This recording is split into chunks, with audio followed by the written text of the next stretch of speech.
Vozes coloridas. Vozes coloridas. Vozes coloridas. Vozes coloridas. Vozes coloridas.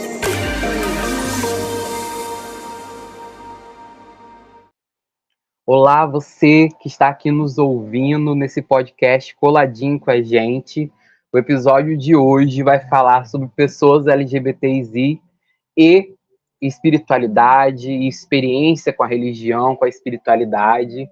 E eu que vos falo, que vou estar aqui no comando dessa apresentação, sou o Felipe Correia da Silva. Eu sou de Rio das Ostras, região dos Lagos do Rio de Janeiro, e sou um homem branco, cis, um homem gay, que usa óculos, tem uma barbinha meio que rala, e cabelos cacheados, barra ondulados até o ombro, um pouquinho mais longo do que o ombro. Estou de camisa branca, camiseta branca, e estou aqui para participar, conduzir e falar um pouco sobre isso, que é um tema que eu gosto muito. E esse projeto é relacionado ao podcast do básico até a distribuição em rede, que foi contemplado pela Lei Paulo Gustavo em dezembro de 2023, de promoção de cultura das pessoas LGBTQIAPN+, e também de demais áreas de cultura. E essa realização, por meio da Lei Federal do Paulo Gustavo, operacionalizada pelo Estado de Goiás, né, por meio da Secretaria de Estado da Cultura. Então, é por meio desse todo esse caminho que é esse projeto que está aqui com a gente. E nós temos aqui hoje o Ítalo Torquato, que é ator, ele também é produtor, estudante de cinema, criador do projeto Corpora Sacturum. Será que eu falei certo? Não sei, acho que não, depois você me corrige, tá? Dedicado ao resgate, à recontagem das histórias dos santos LGBTs. Ítalo integra a sua experiência como ex-seminarista católico para enriquecer suas obras artísticas. E aí, Ítalo, muito bom ter você aqui com a gente. Obrigado, Felipe, é um prazer poder falar sobre esse tema. E eu também tenho aqui com a gente o Carlos Eduardo, que é da Umbanda, que é, para os íntimos, pai Cadu, né? E ele é enfermeiro, especialista em UTI, estética facial. Ele é casado com o Kleber há quase 4 anos, é pai pequeno no terreiro, tendo umbandista, luz e caridade, aonde o Kleber é o sacerdote. Muito obrigado por aceitar o convite, hein, Cadu? Olá, boa tarde. Para mim é uma honra também estar aqui com vocês. E para completar o nosso time, a gente tem a Eloá, que é espírita, é artista goiana, cantora, compositora, atriz formada no Instituto Brasileiro França, terapeuta, holística, mística, comunicadora, empreendedora, não binária, queer, andrógene. E eu amei tudo. Muito obrigado pela sua presença, Eloá. Felipe, obrigada pelo convite. Boa tarde a todos. Um prazer estar participando aqui com você desse bate-papo, desse tema, viu? E como eu dei a bio de todo mundo, vou dar um pouquinho da minha bio também. Eu sou formado em teologia, atualmente estou cursando serviço social, sou ex-pastor batista e atualmente, graças a Deus, desigrejado, aleluia, amém. Faço parte da coordenação nacional do Evangélicos pela Diversidade, que é uma iniciativa com pessoas de todo o Brasil que trabalha na luta e no acolhimento de pessoas LGBTs que são evangélicas ou que já foram evangélicas. Aí dentro do Evangélicos eu coordeno um grupo online que a gente se reúne, um núcleo online que a gente se reúne toda semana. Então esse tema me atravessa muito, até por conta da minha história, do meu histórico. Eu demorei muito tempo para me aceitar, então eu já não vou me prolongar muito, a gente entrar nesse assunto, porque eu acho que a gente vai render vários papos, porque a gente está com pessoas que são atravessadas pela espiritualidade e pela religião aqui, isso é gostoso demais, né? Mesmo com algumas problemáticas do sistema, né? Mas, a gente está abrindo um diálogo interreligioso, né?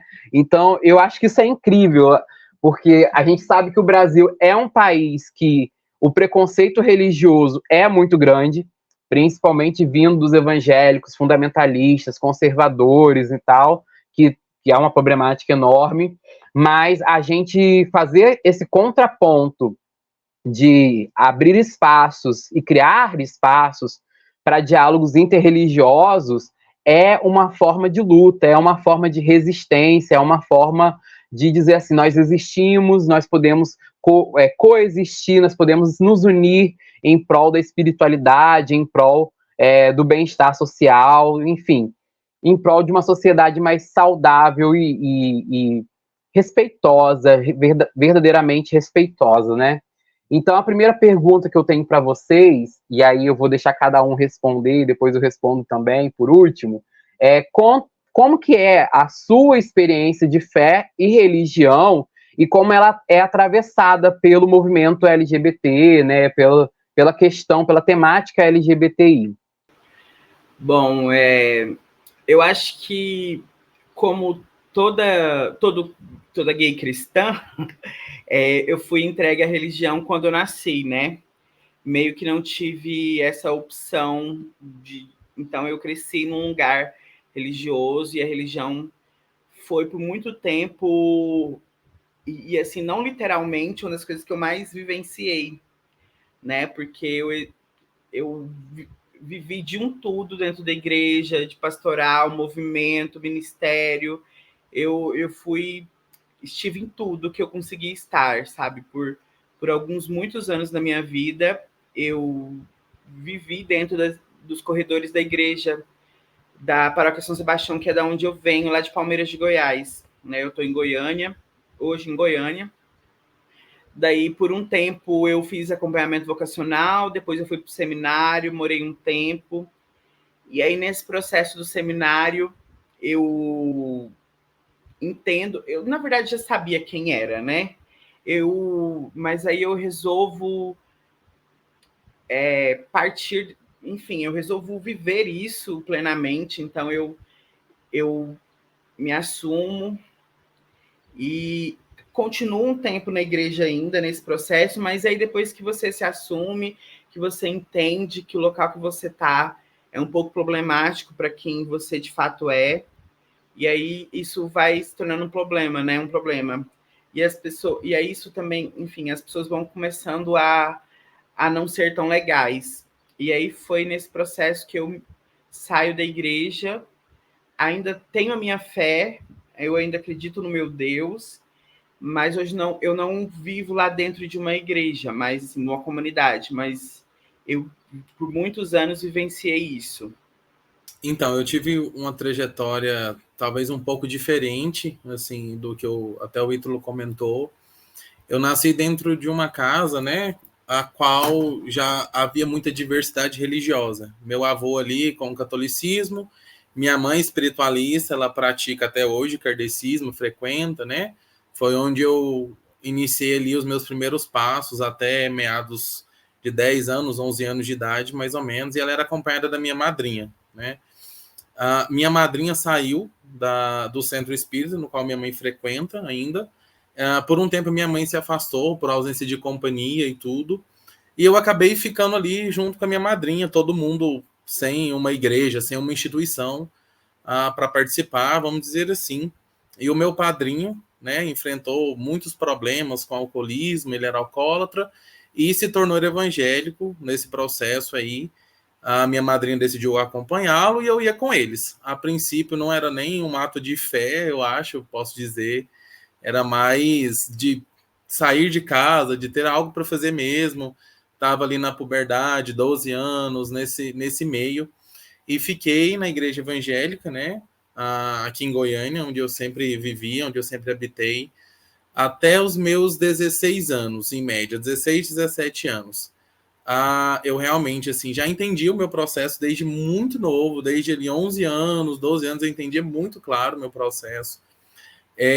Dentro de casa eu escutava algumas coisas bem fundamentalistas, assim, que acabava me privando, né, de falar, não, olha, vou viver o que eu sou. Já estava dentro da igreja evangélica, eu acho que, assim, teve uma boa participação na minha vida, me auxiliou em vários projetos, mas me afastou muito do que eu acredito hoje que seja Deus, né? Então, ali com 16, 17 anos, eu tinha um relacionamento com uma moça, inclusive, né? Terminamos, e eu saí da igreja, saí, assim, bem dolorido, vamos dizer. Busquei tratamento, terapia, auxílio, ajuda mesmo. Compreendo hoje o processo que eu passei. Para mim, assim, é longe de julgamentos, né? Do que eu vivi, do que me foi pregado.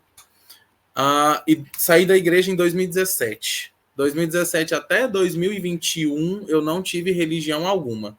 Sempre com a tendência mais espiritualista das coisas, mas sem frequentar algo, sem denominar religião, sem ser praticante de algo, né? Sem professar uma fé. Passei aí por uns transtornos com relacionamento, né? Sou um homem cis, gay também.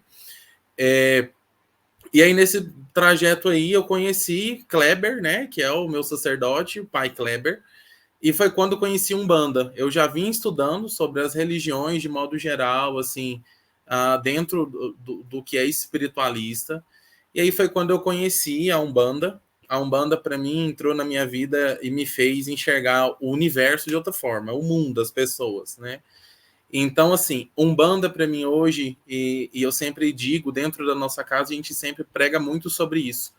A Umbanda, muito diferente das demais religiões, ela não tem algo que vai definir, né? A Umbanda é desse jeito e toda casa que você for vai ser dessa forma. Não é necessariamente assim, vai depender muito da vivência, da experiência do sacerdote da casa, né? Então eu falo em nome da minha casa hoje, de como a gente vive lá, do que ela é para mim. Hoje, dentro da nossa casa, a gente prega muito a inexistência de rótulos para nós. Indiferente, se é homossexual, se é trans, enfim, tanto faz, não é o nosso foco, a nossa religião vai buscar o acolhimento, só que ela perpassa pelo ser humano, né? Então, podemos ver em algumas casas certas intolerâncias, mesmo professando a fé umbanda, infelizmente, né? Então, foi assim, meu trajeto religioso, tô dentro de Umbanda, graças ao Lorum, me casei com o pai Kleber. Hoje a gente está ali à frente do nosso centro, temos pessoas de todas as formas, literalmente. A gente tem o Ravi com a gente, que é um homem trans, a gente tem homossexuais, héteros, deficientes, tudo, né? Então a gente prega muito o acolhimento. E hoje, para a gente estar à frente de uma religião e pregar o acolhimento, o verdadeiro amor ao próximo, é fundamental para mim. E é assim que a Umbanda atravessou a minha vida. Então, a religião, a espiritualidade, gente, na minha vida, eu acho que é um pouco difícil de separar do ser LGBT que eu sou, sabe? Só do fato de eu já nascer lésbica, né, com uma mulher diferente das demais, né, com aquele pensamento de casar, de ter filhos, né? Então, assim, só de eu buscar um entendimento de saber do que eu era, né? Do que eu era, porque hoje eu já sei quem eu sou, do que eu era, já me fazia naturalmente buscar a espiritualidade, sentir isso aí, saber que apesar de todo o drama social que a gente conhece historicamente, né, e pessoalmente, socialmente, então uma coisa levou à outra. Então, eu sempre tentei me entender, né, dentro da sociedade como LGBT, e na minha família eu fui batizada na católica, né, igreja católica. A maioria dos meus primos, eles se casam, né, nas igrejas católicas. Minha mãe já casou na católica. Na adolescência, eu conheci a igreja evangélica, a Igreja de Cristo, fiz curso, tudo, para batizado e tal, sempre nessa busca de autoconhecimento e a busca pela vida mesmo, né? Onde estou, quem sou eu, qual o propósito, ser ou não ser, essas coisas, né?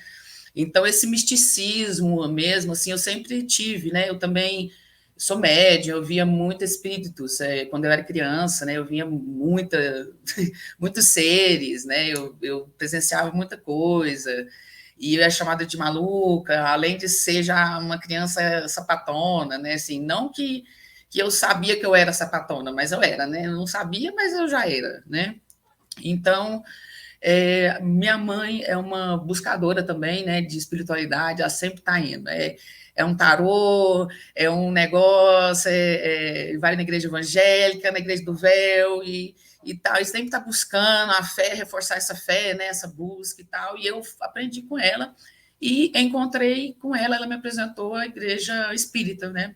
Eu não me encaixei na católica, eu ia lá na católica, gostava, adoro ouvir as palavras, né, a Bíblia, gosto muito dos questionamentos, né, então, mas aí quando a gente escuta e quando a gente sai da igreja, do templo religioso, aí você vê que não está conectado, atitude com o que está se pregando, aí eu me afastei, sabe, tive minha fé ali fora da igreja, então depois eu conheci o evangélico, foi a mesma coisa.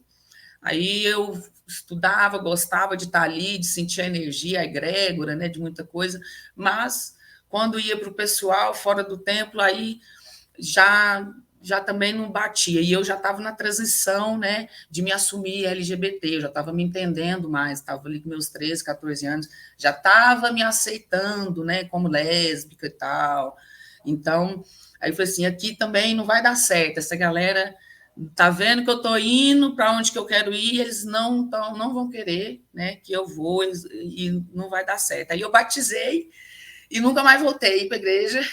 Sou batizada, purificada, abençoada, mas eu não voltei para a igreja evangélica. Adoro hino, adoro música gospel, eu toco música gospel, adoro. E me encontrei, conheci com minha mãe, então, lá para meus 18 anos, o espiritismo, Allan Kardec. Né? Já conhecia, mas não frequentava, não tinha ido para a casa espírita.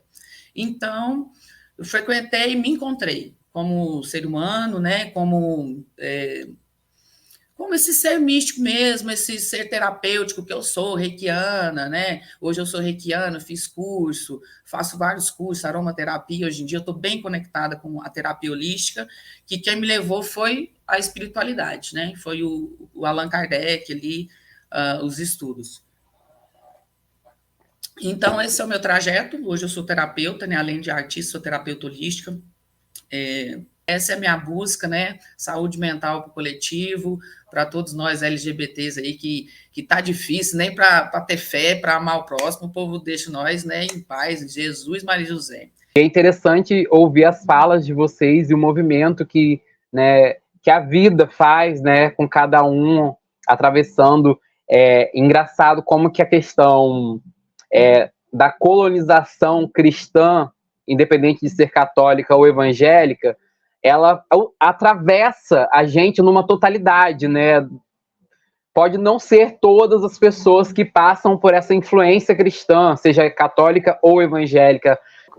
Pensar o cristianismo também como ferramenta do capitalismo, né? Ferramenta de manobra, de alienação, política, né? Enfim, de política, exatamente.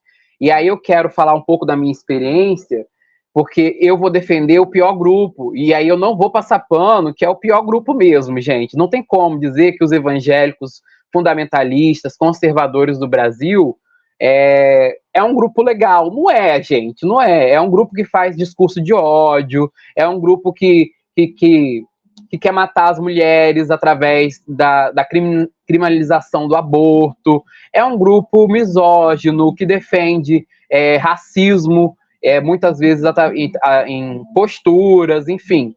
E aí a minha narrativa de história com a igreja evangélica, com um recorte muito específico da igreja batista e dos movimentos de igrejas neopentecostais, vai ser atravessada por muita violência de gênero mesmo, violência de preconceito, de LGBTfobia.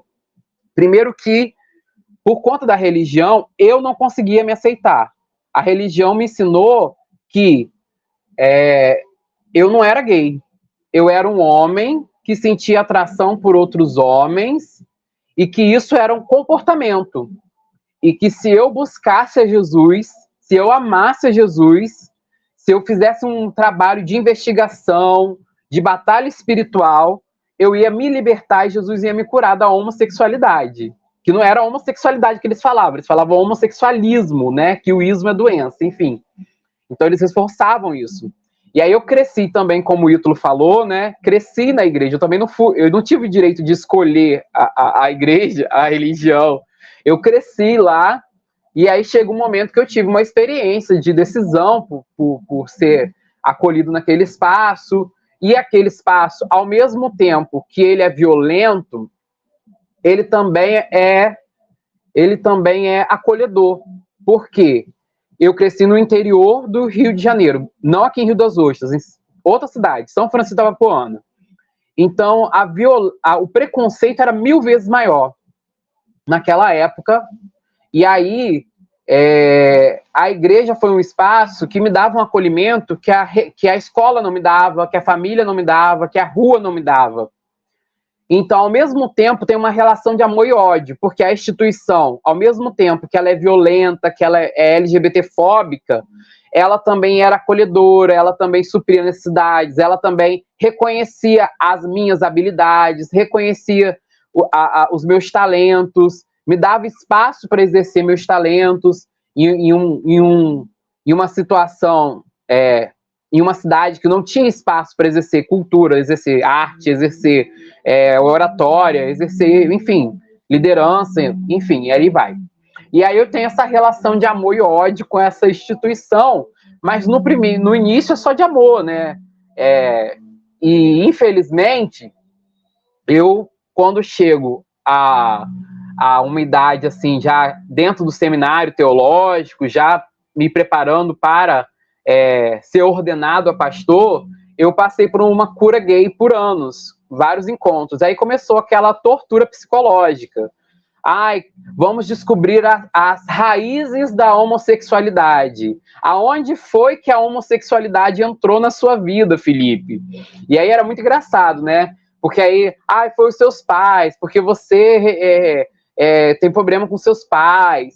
E aí ora, ele clama, e faz ritual, e faz processos de renúncia, e nada acontece. Foi a Xuxa, culpar a Xuxa, gente, culpar a Xuxa. Foi a Xuxa, você viu a Xuxa, você rejeitou sua masculinidade, a culpa foi da Xuxa. Foi o demônio, você fez um pacto com o demônio. Enfim, inventaram 1001, foi o abuso sexual, inventaram 1001 possibilidades para mim, a homossexualidade, e fizeram todos os rituais possíveis para me libertar. Xuxa, pode falar, Eloá. Comigo também a culpa foi da Xuxa, viu? Me vesti de Xuxa, eu fiquei puta da vida. Exatamente, né? Eu acho que é meio que da cultura LGBT ter passado por esse processo da igreja. É uma cultura pop até, sabe? Como se toda gay conhecesse a Cassiane. Porque, assim, exatamente. A gente teve que passar por esse lugar, sabe? É muito engraçado isso. Porque eu tenho acompanhado a gravação dos outros videocasts, e aí, assim, o que todos falaram é desse processo de evangelização que passou. Quase 90% da comunidade sofreu dentro de uma igreja. Infelizmente, sabe? Porque assim, falando já, assim, depois, a sensação que eu tenho é que eles nos dão Deus, e aí depois eles tiram esse Deus da gente, sabe? E aí você não tem mais aquilo que você viveu a vida inteira. Porque eles que tiraram da gente, não foi a gente que não quero mais Deus. Não, sabe? Essa é a sensação que eu tenho. E eu acho que eles se aproveitam do momento que a gente está se conhecendo, se descobrindo, para fisgar a pessoa também, para evangelizar a pessoa. E aí ele te aceita até você falar assim, mas eu acho que eu sou gay, ou eu acho que eu sou lésbica, eu acho que eu sou bi, eu acho que eu sou trans. Aí nesse momento o problema começa. A gente fala muito assim, te aceito até a segunda página. Na segunda página já não te aceito mais. Você precisa resolver a sua orientação sexual, a sua identidade de gênero, as suas questões com sexualidade e gênero. Você precisa resolver. E aí é de uma violência. E aí, Cadu, você foi pegado pela Xuxa também de alguma forma? Você passou por isso? Eu queria até comentar que eu estava esperando uma oportunidade sem cortar ninguém. A minha culpa ela é diferente, né? Porque assim, eu tenho 24 anos, então eu já sou quase que pós-Xuxa. Mas a minha culpa vem da minha mãe. porque a minha mãe é uma mulher cis homossexual, casada com uma mulher maravilhosa, inclusive. E aí, quando eu entrei na igreja evangélica, é maldição familiar, tem que quebrar a maldição da sua família. E minha mãe, assim, ela é a pessoa mais botão foda-se que eu conheço do mundo, porque ela se assumiu lá em 1970 e pouco, e tipo, sou mesmo. E o dia que ela quis se relacionar com o homem, assim, ela passou por uma tortura que não foi religiosa, foi familiar pela minha madrinha, que hoje é evangélica e faz a tortura com o resto da família. E aí a minha culpa ali, quando eu estava, né, dentro da igreja evangélica, a minha desobsessão do meu próprio espírito, era culpada a maldição familiar, por causa da minha mãe. Nós somos quem somos, né? E nós somos quem somos, nós existimos e nós temos direito de existir. E aí, nessa minha relação com a cura gay, que foi tortura psicológica, né? Eu tive depressão, fiquei, não vou falar o palavrão, mas assim, bem lascado, bem prejudicado, até que eu cheguei em um momento que eu tive uma experiência espiritual e que eu ouvi Deus falar comigo: filho, você tá morrendo, aos poucos você tá morrendo, larga tudo e vai se aceitar. E aí foi uma crise, né? Porque eu queria me aceitar, mas não podia me aceitar porque eu era pastor. Eu vivia da religião, tanto profissionalmente quanto emocionalmente, afetivamente. Toda a minha estrutura de vida estava ligada à religião. E aí foi um processo de recomeço que eu ainda estou nesse processo desde 2019. E aí, quando eu saio desse lugar de violência da instituição religiosa, eu pensei assim, agora acabou, né? Agora foi um processo para eu me aceitar e foi um processo para eu ter que lidar com a minha espiritualidade e a minha sexualidade. E aí eu descobri a existência de pessoas LGBTs que são LGBTs de forma afirmativa, de forma defensiva, de forma inclusiva, e também são evangélicas, que elas continuam orando, cantando, pregando e sendo LGBTs. E aí eu descobri, não só o Evangélicos, mas outras igrejas, outros movimentos políticos e religiosos que vão trabalhar essa temática. E aí eu fui estudar teologia queer, teologia inclusiva, teologia afirmativa, teologia progressista, para dizer assim, caraca, não é pecado ser gay. Pecado... Os textos que a Bíblia usa, que as pessoas usam para condenar as pessoas LGBT, estão falando de sexo violento, sexo abusivo, estão falando de sexo ritualístico, dentro de um contexto social e cultural de uma época muito específica, de uma questão muito específica, histórica. E aí não tem como a gente pegar esses textos e querer comparar isso com relações homoafetivas, relações de afeto, relações de afeto entre pessoas do mesmo sexo, entendeu? Então, eu acho que a grande questão aqui é que a gente precisa, eu, no caso, enquanto um gay evangélico, desigrejado, mas militante, preciso estar sempre afirmando de que ser LGBT não é pecado, de que as pessoas querem comparar o fato de ser LGBT com o fato de roubar, de adulterar, de matar, como se fosse tudo a mesma coisa. Mas uma pessoa ser LGBT não pode ser comparado a isso, né? Então, eu acho que essa é essa grande demanda dentro do meio evangélico de luta em prol dos direitos das pessoas LGBTs. Vocês, na perspectiva de vocês, dentro da religião de vocês, conseguem perceber aí uma demanda de luta em relação à comunidade LGBT dentro da religião e conhecem algum movimento, alguma instituição, alguma organização que faz esse trabalho de luta também dentro da religião de vocês? Ítalo. Sim, hoje já tem movimentos de católicos, de comunidades católicas enfim, uma pastoral foi criada para acolher as pessoas da comunidade. Ainda, eu creio que por muitos anos ainda a igreja vai nos renegar, infelizmente, mas já tem esse movimento mais progressista dentro da igreja, que ainda é muito pequeno, ainda é muito irrisório, levando em consideração 2000 anos de sufocamento que a gente passa, sabe? Inclusive, eu tenho um projeto que é o Corpora, sabe? Que ele nasce dessa inquietação minha mesmo. Primeiro que eu descubro que o padroeiro da minha cidade era um santo gay. Aí eu falei, gente, que delícia, vou atrás de mais, porque deve ter mais. E aí essas inquietações e essas pesquisas foram me trazendo alguns santos que eram LGBTs. E então é isso, assim, dentro desse processo eu fui descobrindo outros santos, e aí isso foi me inquietando, porque a sensação que eu tenho é que a comunidade LGBT ajudou a construir a igreja também, sabe? São Sebastião, que é um dos santos que que eu encontro na minha pesquisa, ele é um santo gay e que é o santo em que mais tem paróquias dedicadas no Brasil a ele.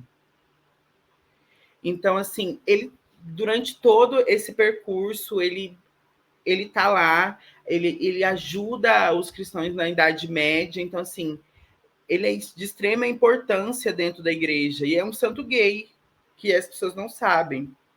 Então, é para isso, sabe? Eu queria que as pessoas, que essas gay novinhas que vêm agora e que são cristãs, elas também entendam que elas podem ser LGBTs e viver a fé delas, assim como esses santos viveram lá atrás. Então, é isso. Assim, dentro do que eu conheço, né, tanto nas casas que já visitei, enfim, nos eventos umbandistas, candomblecistas, não sou de candomblé, não conheço quase nada, que eu já participei, não vai existir ali aquele grupo determinado naquela luta, né? Eu não conheço, pode até existir, mas é do meu desconhecimento, porque de fato dentro de Umbanda a gente não vai ter que guerrear, né, para conquistar o nosso espaço. A gente não tem que ficar lutando para provar que por ser gay eu continuo sendo uma pessoa normal, né? Uma coisa assim, que até da minha vida pessoal mesmo, eu brinco, eu sou profissional de UTI, né, de terapia intensiva. É até tóxico, mas eu sempre falo, quando alguém está perdendo um ente querido, não importa se eu sou homossexual ou o que eu seja. E dentro de Umbanda a gente vê muito isso. A gente desapegar de rótulo, tipo, dentro do que a gente vai ali para as divindades, para nós, né, os orixás, a própria espiritualidade que trabalha aí com a incorporação, a gente aprende muito nesse materialismo exagerado, esses rótulos de eu preciso me definir, eu preciso...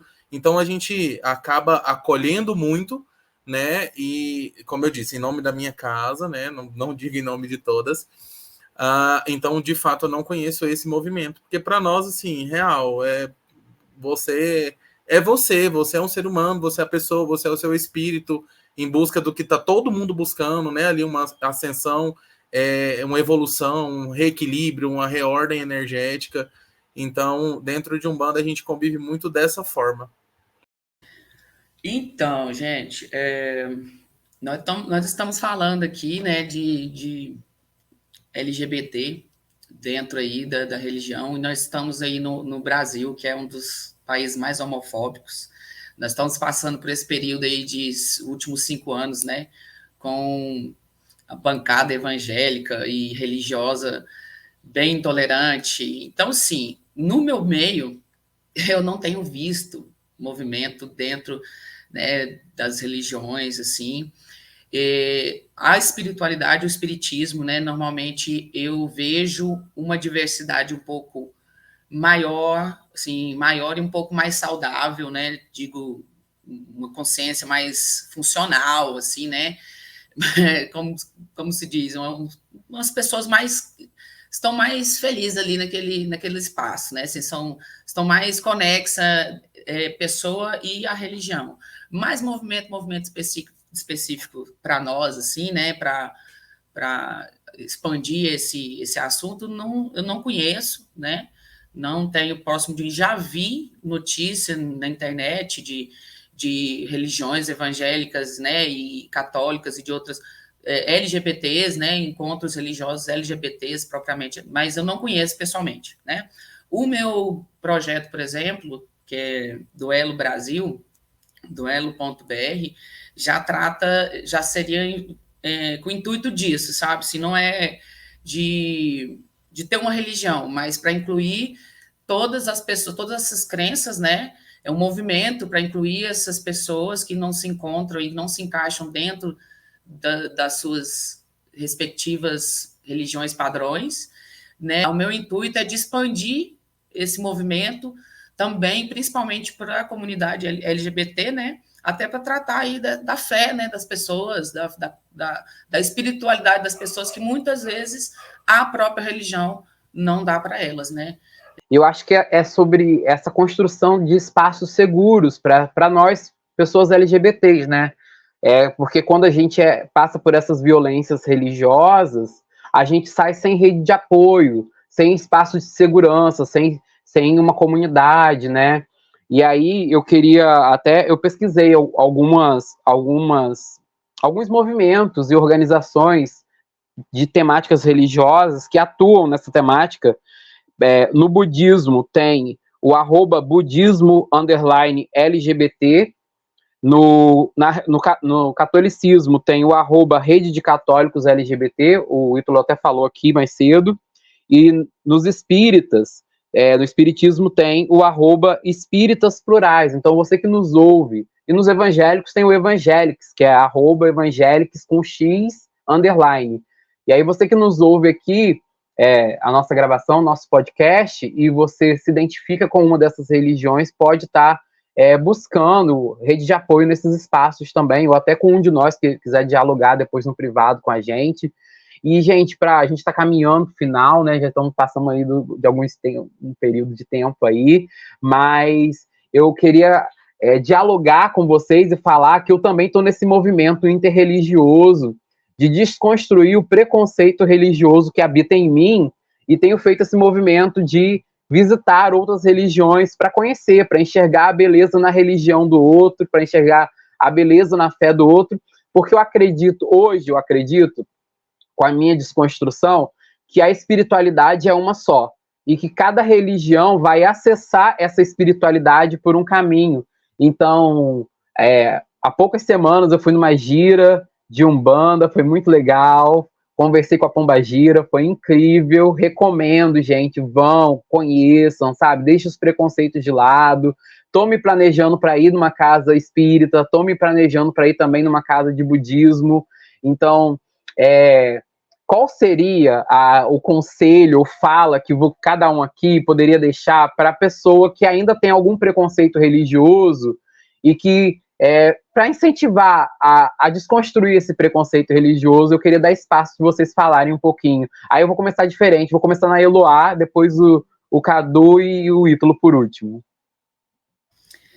Certo. Para desconstruir o preconceito sobre as religiões, tá bem difícil, né, Felipe? Tá bem complicado. A religião não está ajudando a gente, né? Mas eu acho que o conselho que eu daria é a busca pelo autoconhecimento mesmo, sabe? Assim, acho que a gente tem que começar a buscar se autoconhecer para saber realmente o que a gente está buscando, né? E eu acho que vai se tornar mais fácil aí desmistificar esses preconceitos, né? Porque às vezes a gente tem preconceito com a religião, né?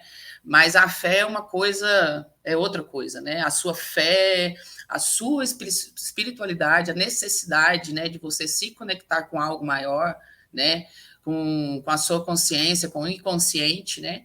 Eu acho que todos nós temos essa necessidade, e acho que por não saber entender isso, não ter esse autoconhecimento, né, acho que a gente tem esse preconceito, esse afastamento, né? E vai distorcendo as coisas e vai normalizando certas atitudes também que dentro da religião, né? Então, assim, eu acho que autoconhecimento, sabe? Autoconhecimento, conectar mais com natureza, sabe? Alimentação saudável.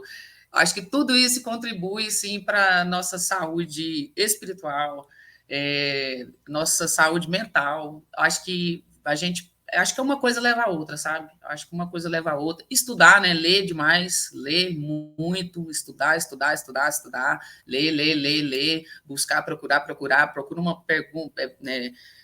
Um profissional, outro profissional, 2, 3, ver, né, a similaridade do que está sendo dito, o que faz conexo para você, né? Porque tem uma frase de Buda que fala assim: não acredite em nada e ninguém, a não ser com seu próprio coração, com sua própria mente. Nem mesmo que se eu diga, né, não acredito em nada em ninguém, a não ser com sua... Então é isso, a pessoa ela tem que buscar, né, perder e começar a limpar esse preconceito, buscando, né, tendo coragem de buscar novas referências, novos lugares, novos líderes, novos mentores, para perder esse preconceito e saber o que faz sentido, né, para ela.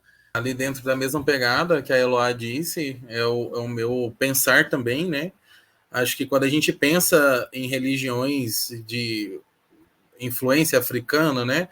A gente tem que compreender fatores históricos também. Quando a gente pensa em Umbanda, né? Que é uma religião brasileira, como tem muita gente que acha que ali é africana e é brasileira, a gente tem que lembrar que Umbanda surge dentro dos quilombos, né? Ela sai dos negros, dos escravos, dos ditos na época como bruxos, que foram ali doutrinados, e enfim. Então, acho que para a gente tirar essa visão de Umbanda, o que é Umbanda, a gente vai ter que entrar realmente, como a Eloá disse, no conhecimento, né? Estudar sobre o que é, né? De fato, sair do senso comum. Fulano disse, alguém disse, mas essa pessoa era umbandista, ela frequentou por quanto tempo, né? Quantas casas ela conhece? Não tem como a gente falar sobre um todo conhecendo uma unidade, não tem como, né? Então, acho que é isso, compreensão histórica, buscar o conhecimento mesmo, e como muito bem disse o Felipe, eu achei maravilhoso, acho que a visitação religiosa, ela é fundamental. Não dá pra gente, eu sempre comento, né? Mesmo que eu compre um bolo, que a gente olhe para ele e fale, é um bolo doce, só tem como a gente saber experimentando, né? Então, assim, experimentar, fazer os seus próprios testes, a gente vai compreender que não vai existir nenhuma verdade absoluta, nenhuma religião que é só essa, é esse todo mesmo, né? Essa unidade que vai levar ao superior, ao astral superior mesmo. Então, acho que é dentro disso, né? Do conhecimento e fatores históricos, a visitação e tudo isso aí. Só um comentáriozinho, uma outra coisa que eu enfrento, acho que talvez, né? Diferente dos meninos, é que além do desafio de ser homossexual, casado com um outro homem, eu enfrento muito a história do viado macumbeiro, né? Então, assim, é doloroso. Então, esse ponto do preconceito com a minha religião, para mim, também é de extrema importância. Eu diria para quem está ouvindo é que respeite o Deus que tem em você, muito mais importante que templos e igrejas gigantescas, é o Deus ou os deuses e deusas que habitam na gente. Então é isso, porque nos tiram tudo, só não nos tiram nós mesmos. Então, assim, respeite você e o que você acredita. O resto vai sendo organizado. Então, para você que nos acompanhou até aqui, muito obrigado mesmo. Se você quiser me seguir no Instagram, meu nome lá tá @Felipe, tudo com I, Filipi, Correas, aí sem I, tá? Me segue lá e muito obrigado. E fique ligadinho por aqui, porque tem muitos outros episódios vindo aí, coisa muito boa, tá? Para nossa comunidade. Um beijão, até breve!